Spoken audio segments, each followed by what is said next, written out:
Hi friend, இப்போ நம்ம என்ன வீடியோ பார்க்க போகிறோன்னா, இது வந்து சித்தரத்தை, இரும்பல், சளி, மார்ச்சளி, வறட்டு இரும்பல், எப்போவுமே சளி மாரில் இருந்துக்கிட்டே இருக்கவங்களுக்கெல்லாம் இதை இடித்து கஷாயம் போட்டு குடித்தா ரொம்ப நல்லா சளியெல்லாம் இறங்கி வந்துடும். இது பவுடரும் இருக்குது, நாட்டு மருந்து கடையில் போய் கேட்டு பாருங்கள்.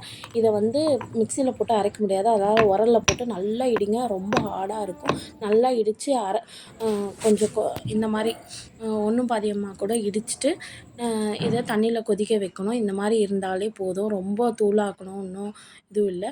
அதுக்கப்புறம் இந்த மாதிரி தண்ணி நல்லா 2 கிளாஸ் தண்ணி ஊற்றுங்க. ஒரு ஆள் குடிக்கிறதா இருந்தாலும், ஏன்னா 1 கிளாஸ் சுண்டிடும். 2 கிளாஸ் தண்ணி ஊற்றி நல்லா இந்த சித்தரத்தை போட்டு நல்லா கொதிக்க விடுங்க.